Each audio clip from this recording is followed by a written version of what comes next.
오늘 함께 나눌 말씀의 제목은요, 천국 생명을 확인하는 예배입니다. 천국 생명을 확인하는 예배, 본문으로 히브리서 11장 4절 말씀을 받들어 읽겠습니다.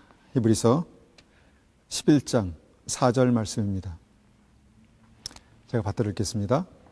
믿음으로 아벨은 가인보다 더 나은 제사를 하나님께 드림으로 의로운 자라 하시는 증거를 얻었으니 하나님이 그 예물에 대하여 증언하심이라. 그가 죽었으나 그 믿음으로써 지금도 말하느니라. 아멘. 우리가 한번 이런 생각을 해봅니다. 사람이 살아있는지 죽어 있는지 어떻게 확인할 수 있는가. 제가 자주 이렇게 이런 예를 제가 드는 것 같은데 한번 생각해 봅니다. 사람이 10분 이상 숨을 쉬지 않으면 죽은 것입니다. 그렇죠? 그리고 10분 이상 심장이 뛰지 않으면 죽은 것입니다. 1분에 60에서 100회 이상, 100회까지 이렇게 이제 심장이 뛰어야 되는데 심장이 10분 동안이나 뛰지 않았다. 죽은 것이죠. 그리고 체온도 같은 것입니다. 체온이 36.5도 이렇게 나와야 되는데 계속 10도를 유지한다. 아니면 계속 100도를 유지한다. 이 죽은 것이죠. 그리고 위급한 것이죠. 자, 살아있는 믿음, 이 살아있는 믿음도 마찬가지입니다. 천국 가는 믿음도 이렇게 우리가 살아있는지 죽어있는지를 확인할 수 있는 것처럼 천국 가는 믿음도 살아있는 믿음인지 죽어있는 믿음인지를 스스로 확인하는 것이 가능하다라는 것이죠. 이번 주 내내 제가 이 생각을 했습니다. 천국 가는 살아있는 믿음을 확인할 수 있는 방법이 없을까? 우리의 삶에 날마다 하나님께서 우리의 삶에 살아계시고 역사하셔서 우리가 주님과 함께 영원한 하나님의 나라에 들어가는 이 살아있는 믿음, 천국 가는 믿음을 확인할 수 있는 방법은 없을까? 그 중에 이제 한 가지, 아주 중요한 한 가지가 오늘 본문 말씀과 함께 연결된 말씀입니다. 그 한 가지가 무엇인가? 바로 예배라는 것입니다. 예배. 아벨은 하나님께 의로운 자라는 인정을 받았습니다. 즉 영생, 천국 가는 믿음이 그에게 있었다는 것이죠. 그런데 성경은 그 원인이 있다 그렇게 말씀하십니다. 그 원인, 천국 가는 믿음의 원인, 그 아벨의 어떤 그 삶에서 찾아볼 수 있는 천국 가는 믿음의 시작, 원인이 무엇일까?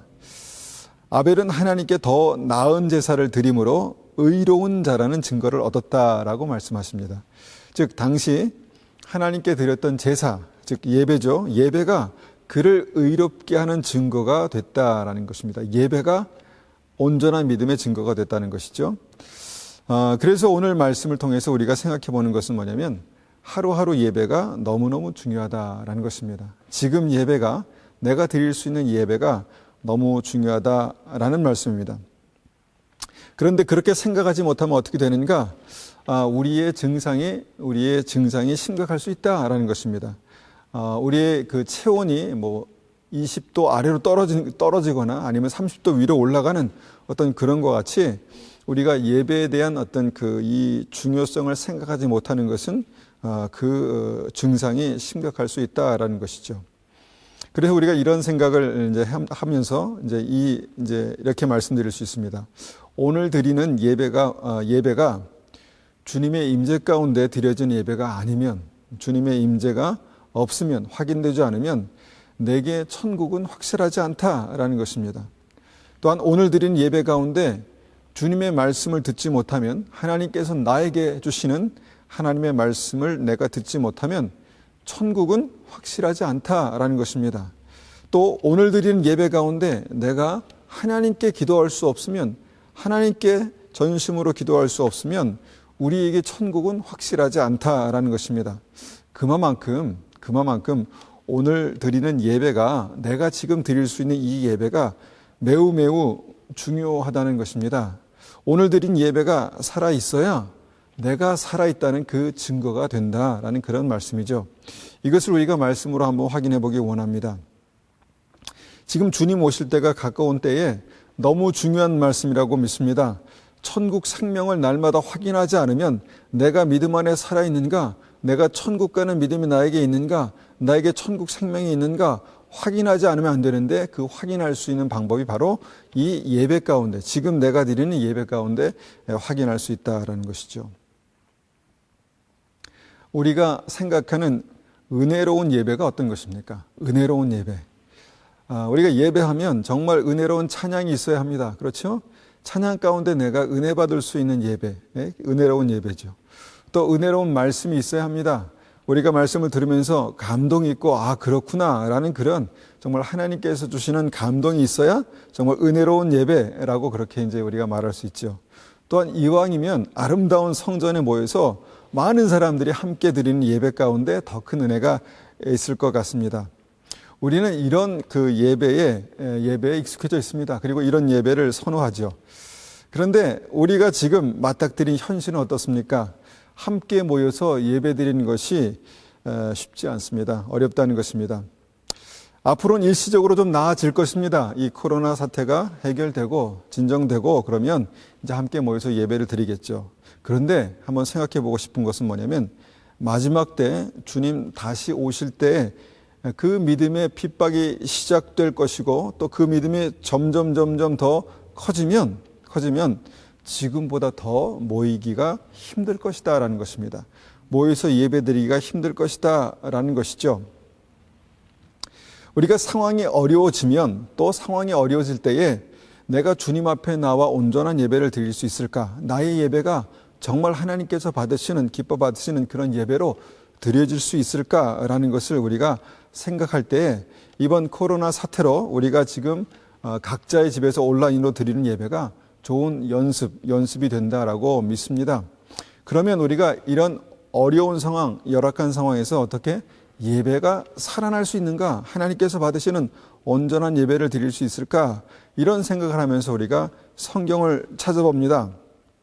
성경을 보면서 천국 가는 하나님의 사람들은 정말 혼자 드리는 개인 예배가 살아 있었습니다.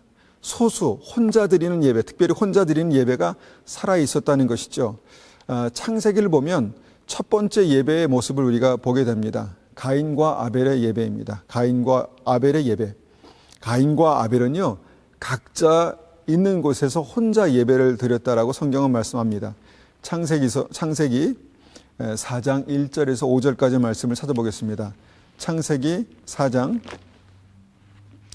1절에서 5절입니다. 창세기 4장 1절에서 5절입니다. 제가 받들어 읽겠습니다.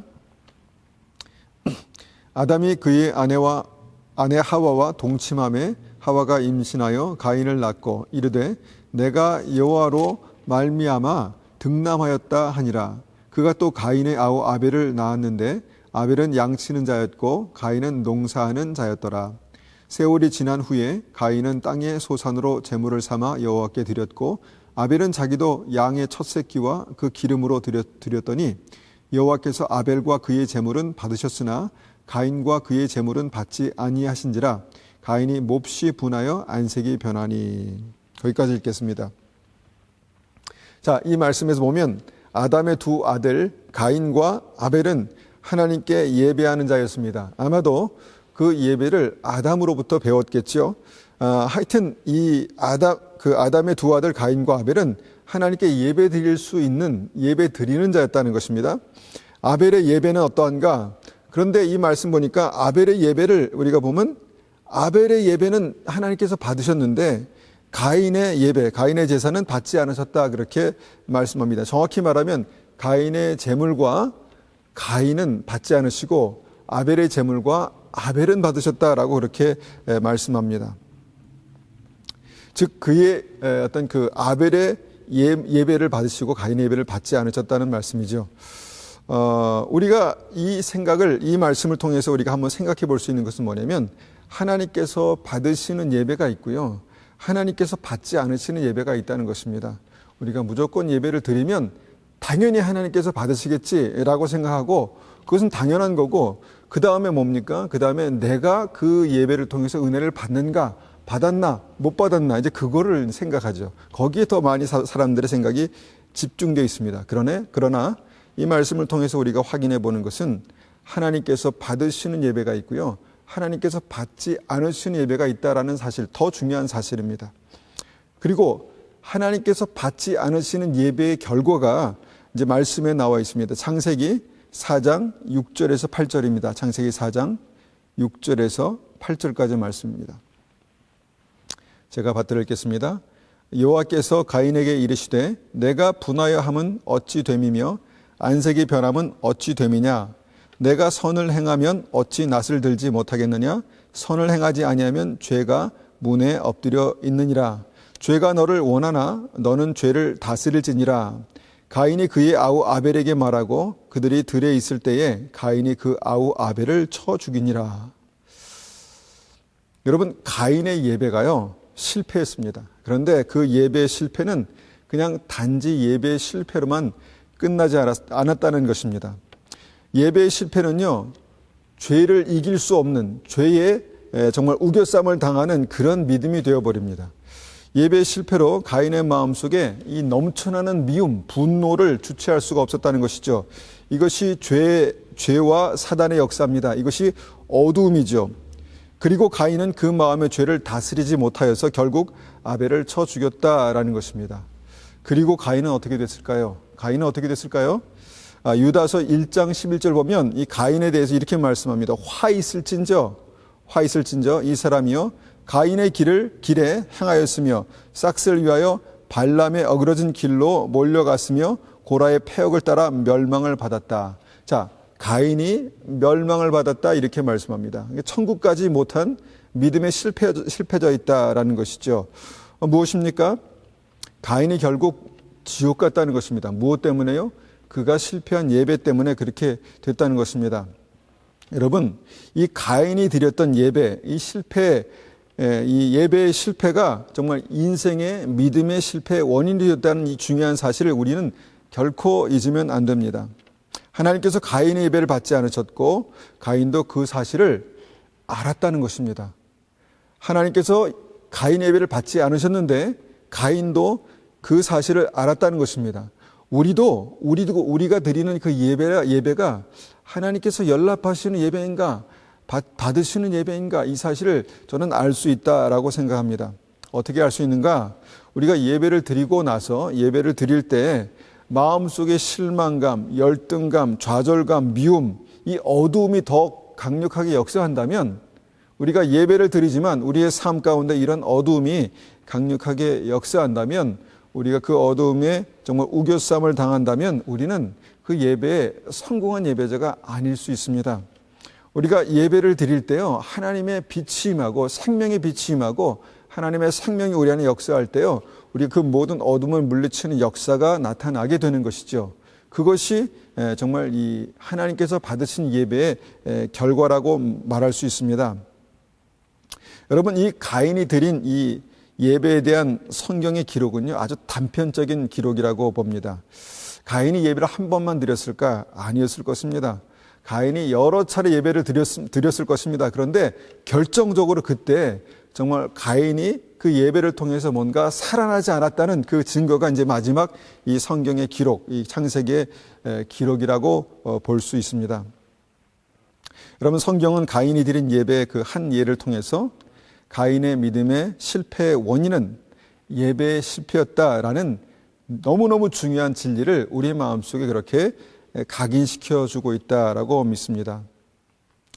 여기서 가인은 혼자 드리는 개인 예배에서 실패했고, 우리가 그렇게 생각해보면 우리가 드리는 예배는 하나님께서 받으시는 예배인가, 성공하는 예배인가, 우리는 예배에 성공한 사람인가, 아니면 가인처럼 예배에 실패한 사람인가, 이것이 천국 가는 믿음인가, 아니면 영생 얻고 천국 가는 믿음인가, 아니면 정말 그 예배가 오히려 우리의 삶 가운데 아무런 능력이 없어서 오히려 우리가 정말 사망으로, 어둠으로, 또 지옥 가는 그런 그냥 믿으면서 예배를 드리면서 그렇게 되는 어떤 인생인가를 생각해 볼 수 있다는 것이죠.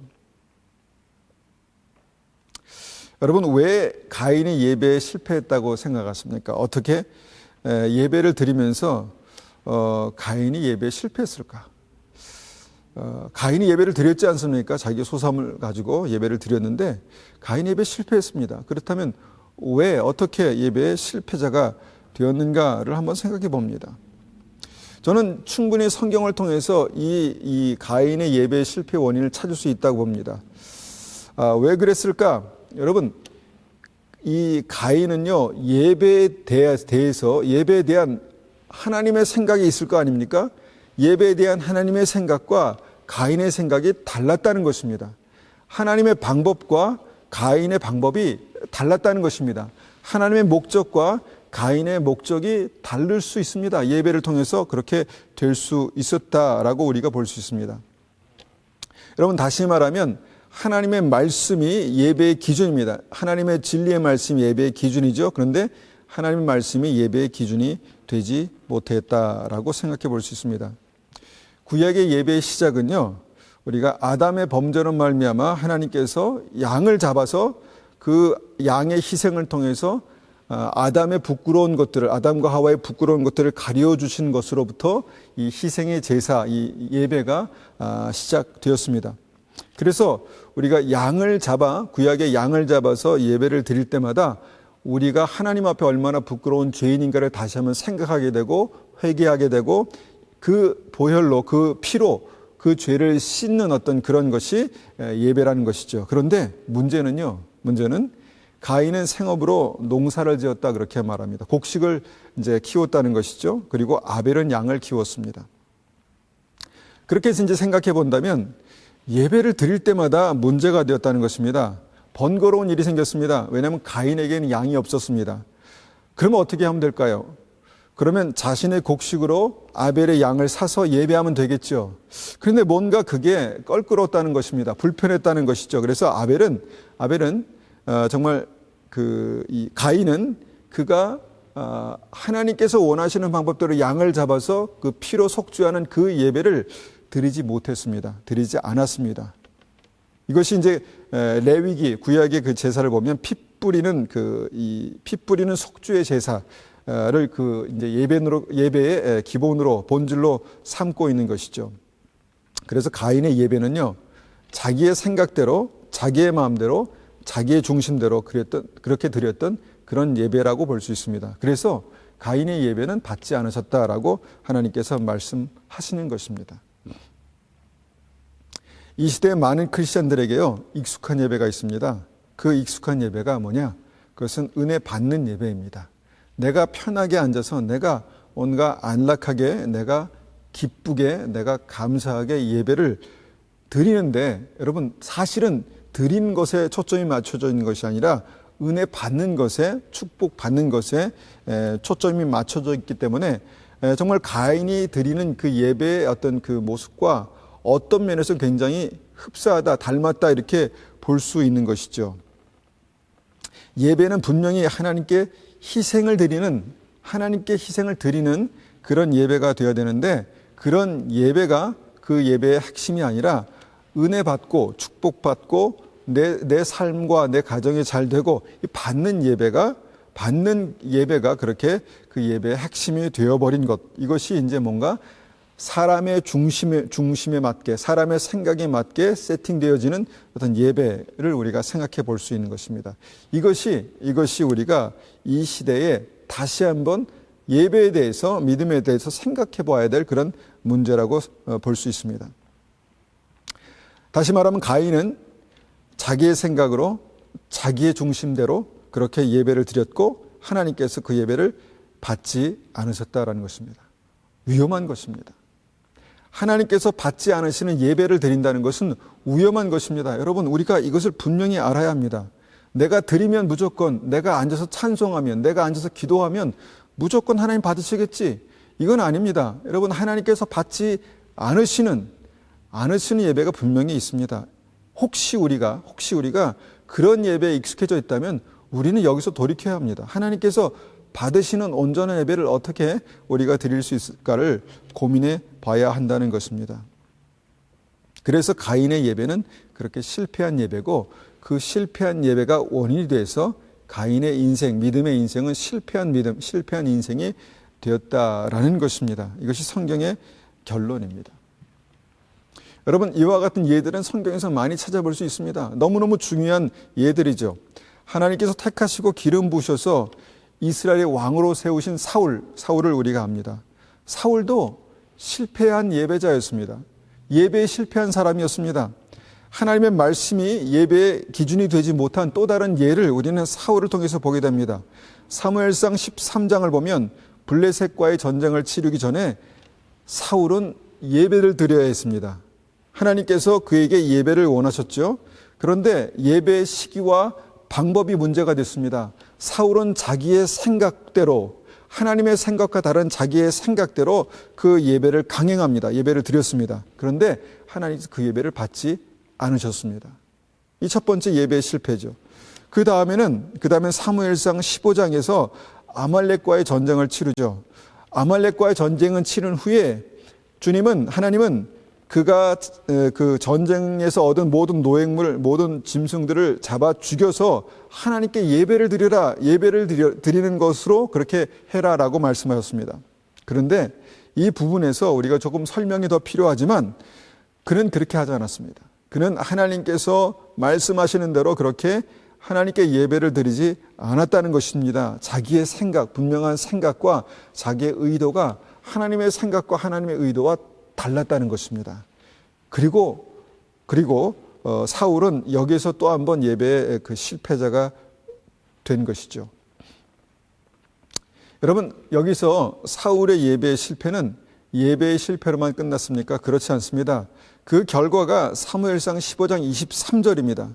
하나님께서 사무엘상 15장 23절에 하나님께서 사울을 버리셨다, 후회하셨다, 왕 삼은 것을 후회하시고 버리셨다, 이렇게 말씀합니다. 그리고 사울의 이 마지막은 굉장히 비참하게 그렇게 끝납니다. 여러분, 예배의 성공과 실패가 이렇게 중요한 것입니다. 여러분, 그렇게 생각하십니까? 예배가 그렇게 중요하십니까? 예배가 여러분에게도, 여러분의 믿음에도 정말 이 예배가 그렇게 중요하십니까? 그렇게 돼야 합니다. 여러분, 예배의 그 실패의 원인, 이 실패의 원인은 그 사울의 그 생각이었습니다. 하나님의 생각과 다른, 하나님의 진리와 다른 그 사울의 생각대로 그 예배를 가볍게 여기고 예배의 방법을 왜곡하고 그렇게 함으로 말미암아 하나님께서 그 예배를 받으시지 않는 그런 어떤 그 예배를, 하나님께서 받으실 수 없는 그런 예배를 드렸고, 또 그 예배가 사울의 인생에 정말 큰 어떤 재앙으로 그렇게 오게 됩니다. 우리는 이 말씀을 통해서 우리가 다시 한번 생각해 보기 원하는 것은, 결단해 보기 원하는 것은 뭐냐? 이것은 하나님께서 받으시는 그런 예배를 드리자라는 것입니다. 우리가 교회에 모여서 드리건, 가정에서 드리건, 개인이 드리건, 특별히 우리가 개인으로 정말 열악한 상황에서 예배를 드릴 때 하나님께서 기뻐 받으신 예배를 드리고 정말 그 예배에 성공한 믿음의 사람이 되자는 것입니다. 여러분, 우리가 이 믿음에서 성공한 사람들의 경우를 봐도요, 마찬가지입니다. 그들은 믿음에서, 그 인생에서 성공하기 전에 예배에서 성공한 사람이었습니다. 예배에서 승리한 사람이었습니다. 여러분, 우리가 믿음의 조상 아브라함의 정말 그 가장 귀한 예배, 그 예배의 하이라이트라고 볼 수 있는 그것이 바로 모리아산에서 이삭을 드렸던 예배입니다. 이때 하나님은 아브라함의 믿음 자체를 인정하셨습니다. 그의 믿음이 정말 내가 이제야 하나님을 경외하는 줄 아노라 라고 아브라함의 믿음을 인정하시고 그에게 놀라운 축복과 어떤 약속, 하나님의 약속을 주셨습니다. 여러분, 그때 아브라함의 그 예배 성공의 비결이 무엇일까요? 무엇이었습니까? 자신의 이성과 어떤 합리적인 기준에 맞는 예배가 아니라 하나님의 진리의 말씀, 주님께서 말씀하신 것에 100% 순종하는 믿음의 예배였다는 것입니다. 이것이 아브라함의 예배였습니다. 그러니까 자기 자신에게 자기 자신의 생각과 감정과 의지와 어떤 계획에 맞추는 예배가 아니라 하나님의 생각과 하나님의 감정과 하나님의 뜻에 맞추는 그런 예배였다. 순종하는 예배였다는 것입니다. 그 예배를 아브라함은 그 예배에서 성공했습니다. 그 예배를 통해서 하나님의 마음에 감동을 드렸고 하나님께 희생을 드렸습니다. 그래서 아브라함은 그 예배의 승리자가 되었고 그 인생의 승자가 되었고 믿음의 승리자가 된 것입니다. 또한 시편을 보면 다윗의 위대한 믿음의 그 뿌리가 무엇인가를 우리가 볼 수 있는 내용들이 있습니다.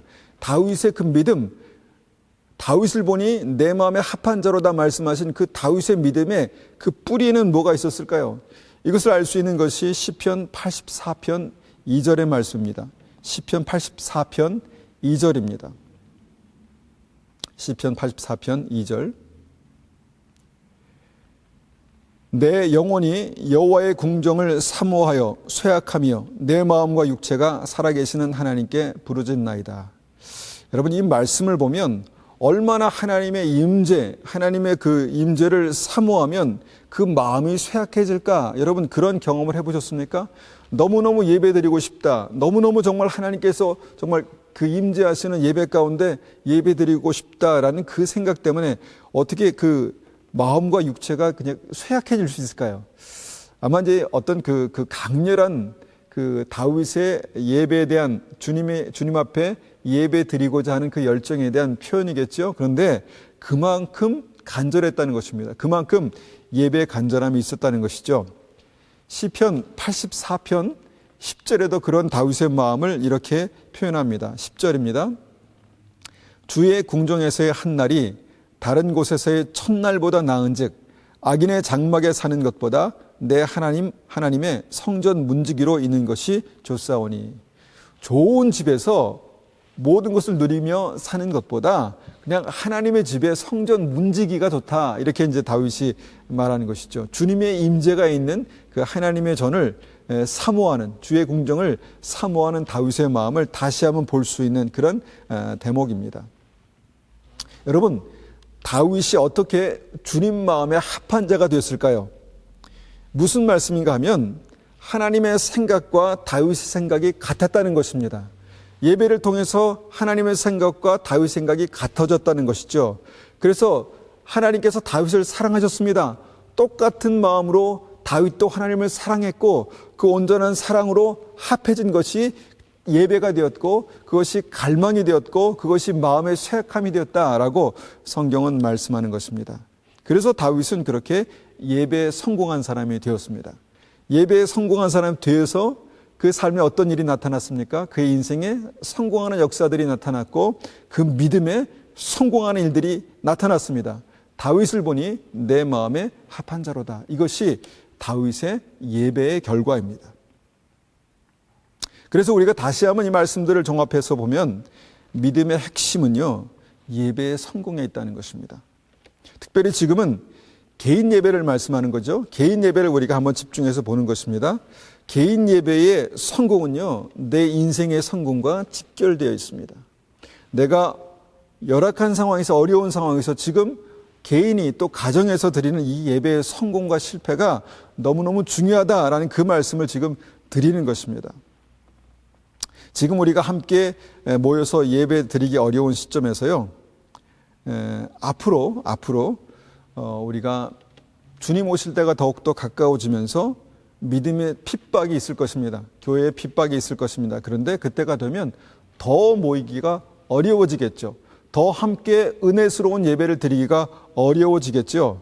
그래서 지금 우리가 드리는 이 예배가, 두세 사람이 드리는 예배가 너무너무 중요하다라는 것을 우리가 한번 생각해 봐야 한다는 것입니다.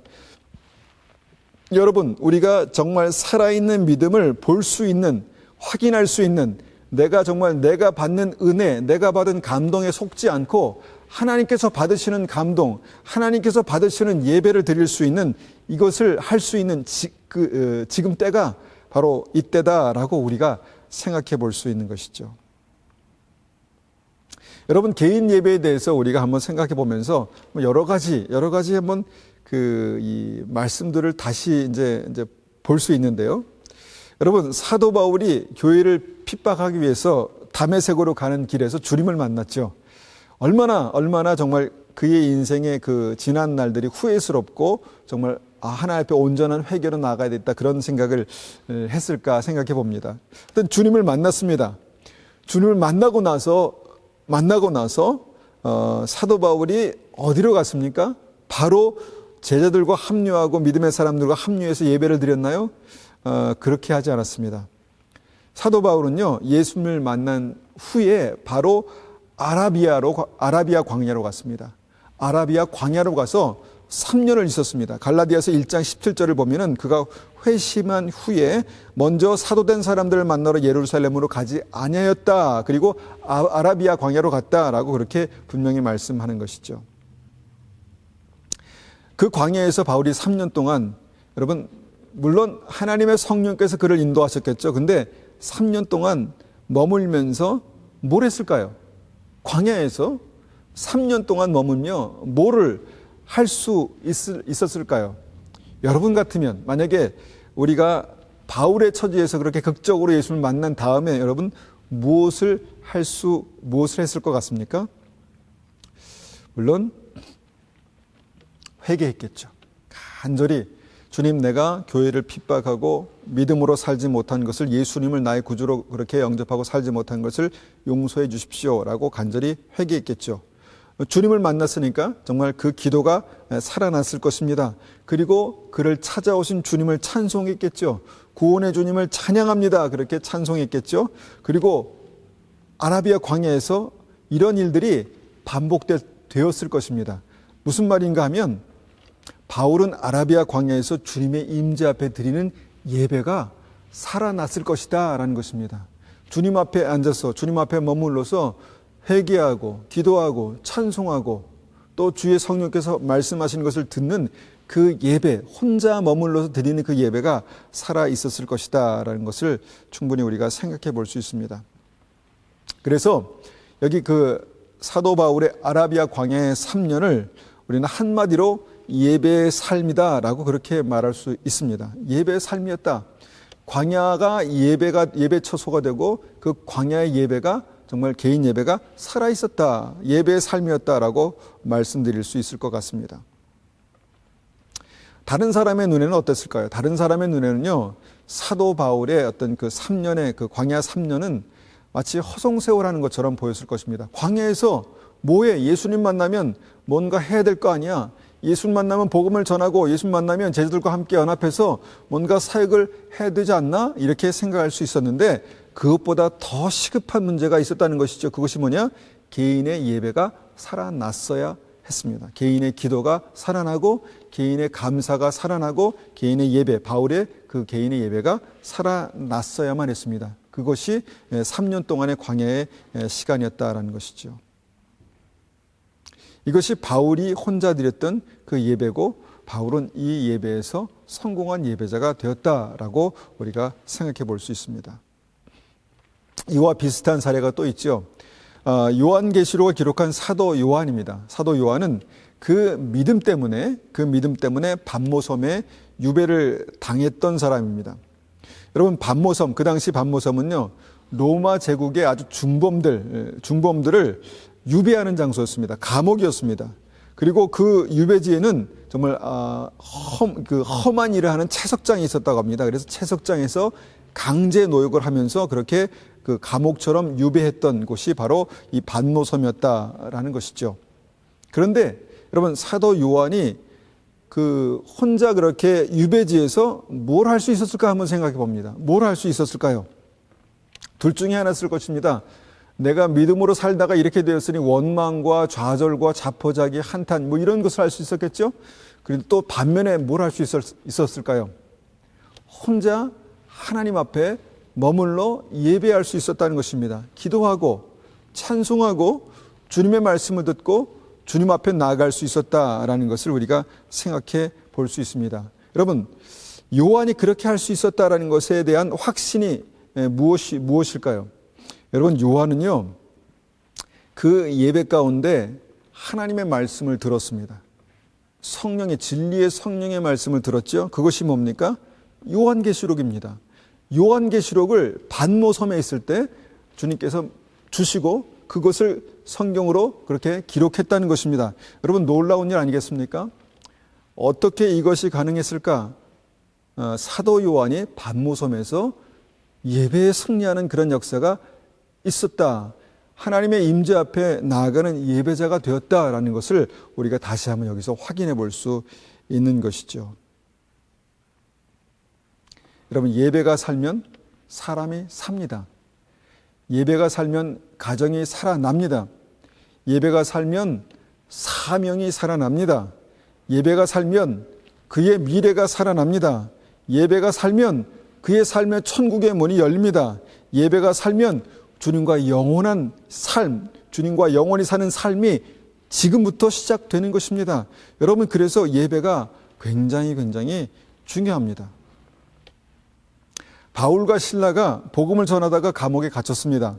그때 그들은 너무나 큰 절망을 아마 경험했을 것 같습니다. 왜냐하면 주님의 일을 하다가 복음을 전하다가 축복받고 은혜받고 뭔가 이 형통하는 역사가 나타나야 하는데 반대 역사가 일어났다는 것입니다. 주님의 복음을 전하다가 죽을 만큼 매를 맞고 그것도 모자라서 정말 감옥에 갇혔다는 것입니다. 여러분, 무기력하게 감옥에 갇혀서 바울과 실라가 뭘 할 수 있었을까요? 뭐를 할 수 있었을 것 같습니까? 둘 중에 하나겠죠? 원망과 좌절과 낙심과 뭐 이런 것들을 하거나 아니면 주님 앞에 하나님, 우리의 삶이 이렇습니다. 저의 삶이 이렇게 되었습니다. 하나님의 은혜가 필요합니다. 라고 기도하거나. 그런데 성경을 보니까 바울과 실라가 감옥에서 찬송하고 기도했다라고 그렇게 기록하고 있습니다. 바울과 실라가 절망의 순간에 그 밑바닥에서, 절망의 밑바닥에서 그 차가운 감옥 바닥에서 바울과 실라가 예배를 드렸다는 것입니다. 하나님의 임재 가운데 나아갔다는 것입니다.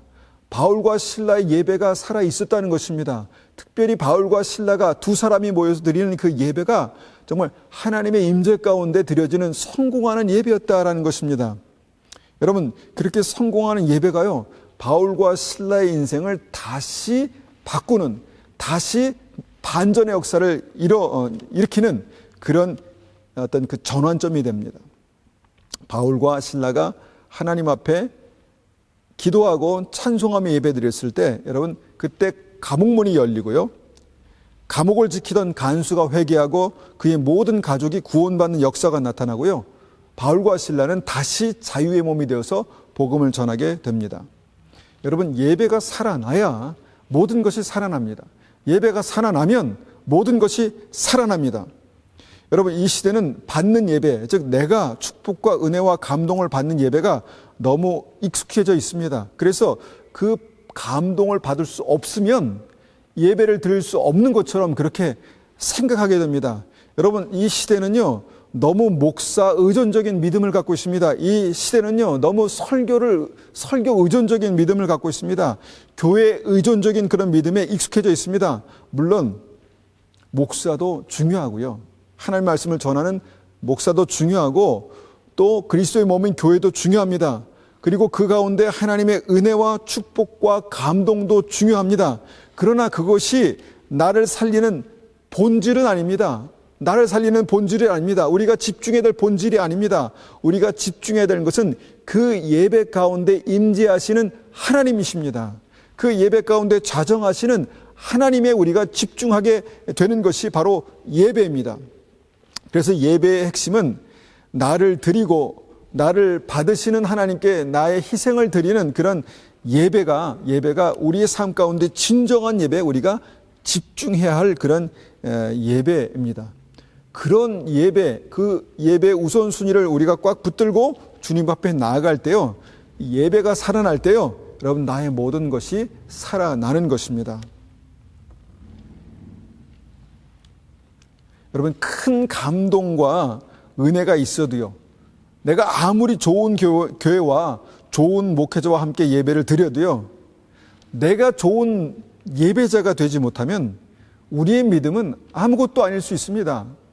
여러분은 화려한 어떤 그런 그 예배에 여러분, 우리의 마음을 빼앗기지 말고요, 정말 내 중심에 역사하시는 그 하나님의 임재에 여러분 마음을 빼앗기시기를 바랍니다. 이것이 다윗이 주의 궁정을 사모하여서, 주의 임재를 사모하여서 마음이 쇠약해졌다라고 하는 그 고백입니다. 여러분, 가롯 유다는요, 완전한 목자이신 예수님이 계셔도요, 믿음에서 실패했습니다. 우리는 이것을 잊으면 안 됩니다. 완전한 목자이신 예수님과 함께 있었던 가룟 유다가 믿음에 실패했다니요. 말이 됩니까? 근데 성경에서는 가룟 유다가 그 믿음에 실패했습니다. 그런데 반대의 경우도 있습니다. 계시록 이 요한계시록의 7교회를 보면 주님께서 책망하시는 교회 중에 가장 심각한 상태에 있었던 죽은 교회가 있습니다. 바로 사대교회죠. 죽은 사대교회. 여러분, 사대교회 하면은 완전히 여러분 거의 소망이 없지 않습니까? 우리가 이제 죽은 교회다라고 그렇게 말했을 때 소망이 없는 그런 교회다라고 이렇게 생각해 볼 수 있는데, 여러분 성경의 기록을 보면요, 사대교회에도 죄악에 물들지 않고 깨끗하게 살아가는 자들이 있다라고 말씀하십니다. 죄악에 물들지 않고 깨끗하게 살아가는 자들이 있고, 주님은 그들이 흰옷을 입고 주님과 함께 다닐 것이다 라고 그렇게 말씀하셨습니다. 다시 말하면요, 좀 심하게 말하면 사대교회는 썩었지만 그 썩은 교회 안에는 흰옷을 입고 주님과 동행하는 성도들이 있었다라는 것입니다. 그들은 영원히 주님과 함께 살 것이다, 영원히 하늘나라에서 주님과 함께 살 것이다 라고 그렇게 말씀하고 있습니다. 이 시대는요, 또한 내 신앙의 문제를요 다른 곳에서 찾으려고 합니다. 내가 온전한 신앙을 갖지 못한 그 이유에 대한 어떤 그 문제를 다른 곳에서 찾으려고 한다는 것입니다. 여러분, 우리가 이 말씀을 통해서 기억해야 되는 것은 뭐냐면, 우리가 좋은 교회에 속해 있다고 해서 다 구원이 아니라는 것입니다. 반대로 우리가 나쁜 교회에 속해 있다고 해서 다 지옥이 아닙니다. 문제는, 핵심은 무엇입니까? 내가 주님 앞에서 온전한 하나님의 임재 가운데 드리는 예배자인가, 예배를 드릴 수 있는 사람인가, 이것이 중요하다라는 것입니다. 여러분, 결론으로 말씀드립니다. 여러분, 예배가 살아있어야 합니다. 나의 예배가 살아있어야 합니다. 여러분, 예배의 핵심이 무엇인가? 바로 주님 마음에 합한 믿음입니다. 다시 말해서 하나님의 말씀이 내 삶의 선명한 기준이 되는 예배자가 되는 것입니다. 예배 가운데 하나님의 말씀을 들을 수 있는 사람이, 예배 가운데 하나님의 말씀을 들을 수 있는 사람이 살아있는 예배자입니다. 그런데 예배 가운데 우리가 하나님의 음성을 듣지 못하면, 단지 어떤 좋은 설교를 듣는다? 여러분, 그것으로는 충분치 않습니다. 우리가 말씀을 통해서, 설교를 통해서 하나님의 음성을 들을 수 있는 자가 주님의 마음에 합한 다윗과 같은 예배자가 될 수 있습니다.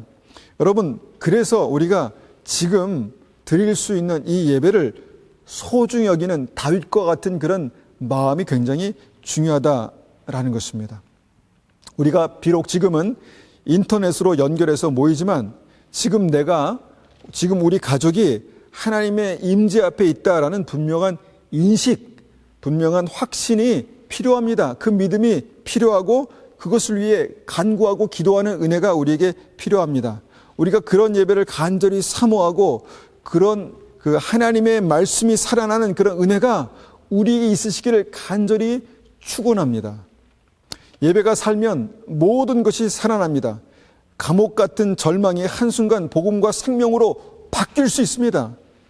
오늘 드린 이 예배를 소중히 여기고, 특별히 이 시간이 개인의 예배가 살아나고 가족의 예배가 살아난 그런 축복의 시간이 되시기를 간절히 기도합니다. 한번 같이 이 말씀을 가지고 기도하겠습니다. 아버지 하나님, 감사합니다. 우리가 하나님의 말씀을 듣습니다. 주님, 이것이 단순히 설교가 아니라 정말 살아계신 하나님의 음성을 듣는, 성령의 음성을 듣는 귀한 시간 될 수 있도록 축복하여 주시옵소서. 하나님, 우리가 받을 은혜, 우리가 받을 축복에 대해서만 생각하는 그런 예배자가 아니라 정말 하나님께 희생을 드리는 온전한 예배자가 되게 하시고, 정말 하나님께서 나의 예배를 받으시는, 우리의 예배를 받으시는 그 예배가 무엇인가를 깊이 고민하고 기도하고 사모하는 그런 예배자 될 수 있도록 주님 역사하여 주시옵소서. 하나님, 주님, 우리가 드리는 예배가 살아날 때 우리 가정이 살 것이고 우리의 미래가 열릴 것이고 우리의 삶 가운데 하나님의 인도하심이 하나님 있을 것이고 우리가 주님과 함께 동행하며 생명길을 가게 될 것입니다. 예배의 성공이 인생의 성공이고 예배의 성공이 믿음의 성공이 될 것입니다. 하나님, 그런 예배자 될 수 있도록 주님 도와주시옵소서. 특별히 하나님, 예배드리기 힘들고 어려운 이 시기에, 함께 모이기 힘들고 함께 모여 예배드리기 힘든 이 시기에 우리가 깨어서 기도하고 정말 이렇게 우리가 두세 사람이 모여서 예배 드릴 수 있을 때 주의 임재를 간절히 사모함으로 하나님께서 받으시는 그 온전한 예배, 아벨의 예배, 다윗의 예배를 드릴 수 있도록 주님 축복하여 주시옵소서.